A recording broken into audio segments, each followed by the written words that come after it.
வணக்கம். நான் உங்கள் மோகனா. 3/9/2025 புதன்கிழமை தினத்தந்தி. வெளிநாட்டு செய்திகள். சுதந்திர தின கொண்டாட்டம். வியட்நாமின் 80வது சுதந்திர தினம் நேற்று நாடு முழுவதும் கோலாகலமாக கொண்டாடப்பட்டது. அதன் ஒரு பகுதியாக தலைநகர் ஐனோவில் நடைபெற்ற கண்கவர் அணிவகுப்பு நிகழ்ச்சியை பொதுமக்கள் பார்வையிட்ட போது எடுத்த படம்.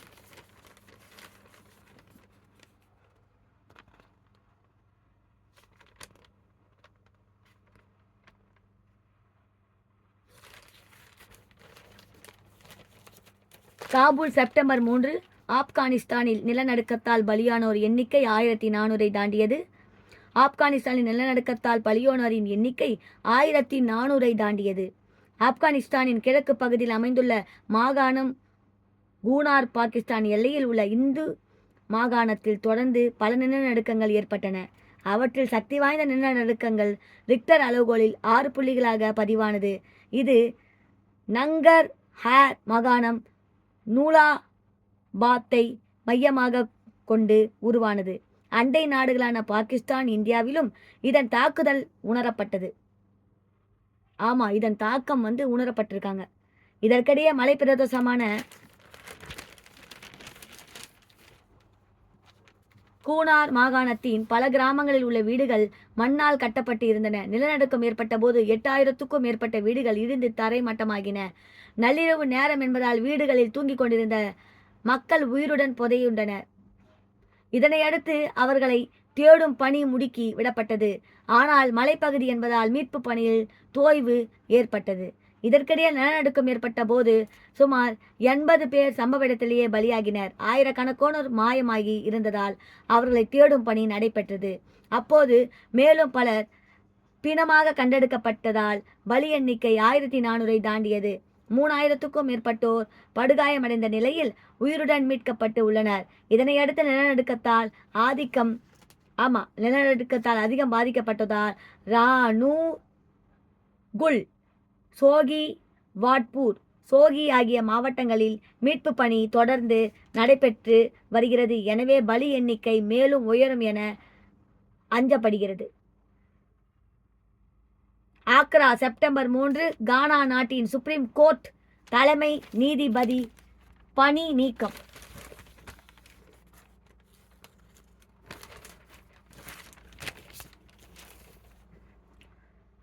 மேற்கு ஆப்பிரிக்கா நாடான கானாவின் சுப்ரீம் கோர்ட் தலைமை நீதிபதி கோர்ட் டோர்கோன் வயது 62. நாட்டின் 3வது பெண் தலைமை நீதிபதியான இவர் கடந்த 2023ஆம் ஆண்டு முன்னாள் அதிபர் அகுபெரா அமோவின் பரிந்துரையால் நியமிக்கப்பட்டார். எனவே அப்போதைய ஆளுங்கட்சி ஆதரவாக தீர்ப்பு வழங்கியதாக இவர் மீது குற்றச்சாட்டு எழுந்தது. இதற்கிடையே கடந்த ஏப்ரல் மாதம் அவர் சஸ்பெண்ட் செய்யப்பட்டார். பின்னர் இதுகுறித்து விசாரணை நடத்துவதற்காக 5 பேர் கொண்ட குழுவை அரசாங்கம் அமைத்தது. இதில் குற்றச்சாட்டு உறுதியானதால் அவரை பணி நீக்கம் செய்ய அந்த குழு பரிந்துரை செய்தது. அதன் பேரில் தலைமை நீதிபதி கேட்ரூட்டோர் கோனுவை பணி நீக்கம் செய்து அதிபர் ஜான் மாகாமா உத்தரவிட்டுள்ளார். அதாவது மாகாமா உத்தரவிட்டுள்ளார். ஜான் மகாமா உத்தரவிட்டுள்ளார். பேருங்களை பாரு, வாயிலே நுழையிலங்க. மாமா என்ன பேர்? ஜான் மகாமா உத்தரவிட்டுள்ளார். Washington September 3. தொழிலாளர் தின விழாவின் போது கூட்டத்துக்குள் வேன் புகுந்து 3 பேர் படுகாயம். அமெரிக்காவின் பென்சில்வேனியா மாகாணத்தில் தொழிலாளர் தினத்தின் ஒரு பகுதியாக கீபோனா எனப்படும் திருவிழா கொண்டாடப்படுகிறது. 3 நாட்கள் நடைபெறும் இந்த நிகழ்ச்சியின் சிறுவர்கள் உள்பட ஏராளமான திரண்டிருந்தனர். அப்போது அந்த வழியாக சென்ற ஒரு வேன் திடீரென டிரைவரின் கட்டுப்பாட்டை இழந்தது. இதனால் தலை தடுமாறி மக்கள் கூட்டத்துக்குள் தறிகெட்டு ஓடியது. இதனை பார்த்ததும் அங்கிருந்தவர்கள் அலறி அடித்துக்கொண்டு ஓட்டம் பிடித்தனர். இந்த சம்பவத்தில் படுகாயம் ஏற்பட்டது. அவர்கள் மீட்கப்பட்டு சிகிச்சைக்காக ஆஸ்பத்திரிக்கு அனுப்பி வைக்கப்பட்டனர். இதற்கிடையே அந்த வேன் டிரைவரை போலீசார் கைது செய்தனர்.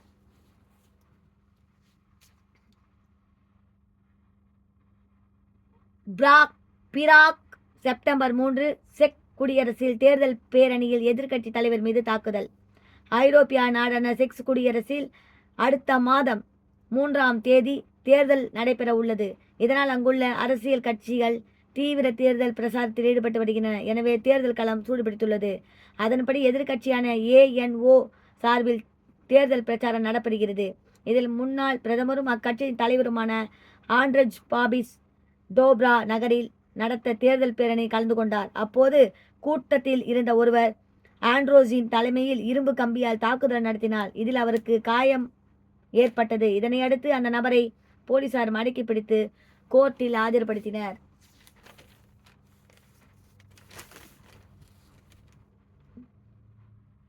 உலகை சுற்றி பாகிஸ்தானின் கைபர் பாங்துவா மாகாண வடக்கு வசிரிஸ்தான் நகரில் இராணுவ முகாம் அமைந்துள்ளது. இங்கு வெடி பொருட்கள் நிரம்பிய காரை மோதிய பயங்கரவாதிகள் தாக்குதல் நடத்தினர். இதில் 6 பேருக்கு படுகாயம் ஏற்பட்டது.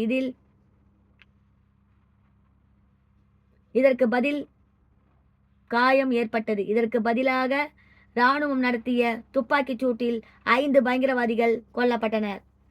இங்கிலாந்து நைஜீரியா வம்சாவளியை சேர்ந்த சைமன் எக்ப்ரா பின்லாந்தில் வசித்து வருகிறார். இவர் ஐயோப் என்ற கிளர்ச்சி குழுவின் தலைவராக செயல்பட்டு நைஜீரியாவில் பயங்கரவாதத்தை தூண்டுவதாக குற்றச்சாட்டு எழுந்தது. இதனை அடுத்து கடந்த 2022ஆம் ஆண்டு பின்லாந்தில் உள்ள தனது வீட்டில் போலீசாரால் கைது செய்யப்பட்டார்.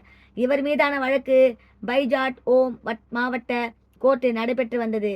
இதில் அவர் மீதான குற்றச்சாட்டு உறுதியானதால் சைமனுக்கு 6 ஆண்டுகள் சிறை தண்டனை விதித்து கோர்ட்டு தீர்ப்பளித்துள்ளது. அமெரிக்காவின் நியூயார்க் மாகாணம் முன்னாள் மேயர் தூர் டால் கியூலியானி சாலையில் நடந்து சென்ற இவர் மீது அந்த வழியாக வந்த ஒரு கார் மோதியது. இதில் படுகாயமடைந்த அவர் மீட்கப்பட்டு ஆஸ்பத்திரியில் சிகிச்சை பெற்று வருகிறார். ஸ்கெச்சர்லாந்தின் ஐலாண்ட் நகரில் 8 வயது சிறுவனை வீட்டில் விட்டு பெற்றோர் வேலைக்கு சென்றிருந்தனர். சிறுவன் தனியாக இருப்பதை அறிந்த 44 வயது நபர் அந்த வீட்டுக்குள் நுழைந்து பாலியல் தொல்லை கொடுத்துள்ளார். இதனை சிறுவன் தனது பெற்றோரிடம் தெரிவித்ததும் பெற்றோர் போலீசில் புகார் அளித்தனர். அதன் பேரில் பாலியல் தொல்லை கொடுத்த நபரை போலீசார் கைது செய்தனர். ஏண்டா 4 வயசு பையன்டா, அவனை என்னடா பாலியல் பலாத்காரம் பண்ணுறீங்க? ஏண்டா அறிவு கட்ட நாயங்களா? உங்களுக்கு அறிவு இருக்கா, அறிவு இல்லையா? 4 வயசு குழந்தையா அம்மா அப்பாங்க வேலைக்கு போய்க்கிறாங்க விட்டுட்டு குடும்ப கஷ்டத்துக்காக. 4 வயது சிறுவனுக்கு பாலியலாம். அதுனா பொம்பளை குழந்தையா? பொம்பளை குழந்தைங்களுக்கு தான் கொடுக்குறீங்கன்னா ஆம்பளை குழந்தை கொடுவா? எடச்சி என்னடா ஜென்மங்க நீங்கெல்லாம். பாமாஸ் கரிபியன் வளைகுடா நாடான பாமாஸுக்கு அமெரிக்காவை சேர்ந்த ஒருவர் தனது நண்பர்களுடன் சுற்றுலா சென்றிருந்தார். அங்கு பாரடைஸ் தீவு அருகே பாரா கிளைடிங் பயிற்சியில் ஈடுபட்டு கொண்டிருந்தார். அப்போது கப்பல் மீது மோதிய பாரா கிளைடிங் கடலில் வீழ்ந்தது. இந்த விபத்தில் அமெரிக்கா சுற்றுலா பயணி பரிதாபமாக உயிரிழந்தார். கான்பரா செப்டம்பர் 3 ஆஸ்திரேலியாவில் வணிக வளாகத்தில் 2 கோடி பொம்மை திருட்டு. ஆஸ்திரேலியாவின் அடிலைட் நகரில் உள்ள ஒரு வணிக வளாகத்தில் இருந்து பொம்மைகள் திருடு போனதாக போலீசில் புகார் அளிக்கப்பட்டது. இதனால் போலீசார் அங்குள்ள கண்காணிப்பு கேமரா காட்சிகளை ஆய்வு செய்தனர். கேமரா காட்சிகளை ஆய்வு செய்து அதன் பேரில் சந்தேக நபர்களின் வீடுகளில் தீவிர சோதனை நடைபெற்றது. அப்போது ஒரு வீட்டில் இருந்த லாரிக்குள் 2500 பொம்மைகள் இருந்து கண்டுபிடிக்கப்பட்டது. அவற்றின் மதிப்பு சுமார் 2 கோடி ஆகும். இதனை அடுத்து அந்த பொம்மைகளை கைப்பற்றிய போலீசார் இது தொடர்பாக 40 வயது நபரை கைது செய்து விசாரித்து வருகின்றனர். வாஷிங்டன் செப்டம்பர் 3 அமெரிக்காவில் கடலில் குளித்த சிறுவனை தாக்கிய சொரா. அமெரிக்காவின் புளோரிடா மாகாணம் கீ லார்கோ அழகிய கடற்கரை கொண்ட நகரம் ஆகும். அங்கு சுற்றுலா பயணிகள் பலர் சென்றிருந்தனர். அப்போது அங்கு குளித்து கொண்டிருந்த 8 வயது சிறுவனை சுறா தாக்கியது. இதில் படுகாயமடைந்த சிறுவன் ஆம்புலன்ஸ் விமானம் மூலம் மீட்கப்பட்டு ஆஸ்பத்திரிக்கு கொண்டு செல்லப்பட்டான். அங்கு சிறுவனுக்கு தீவிர சிகிச்சை அளிக்கப்பட்டு வருகிறது. இதனை அடுத்து கீ லார்கோ கடற்கரையில் குளிக்க சுற்றுலா பயணிகளுக்கு தற்காலிகமாக தடை விதிக்கப்பட்டது.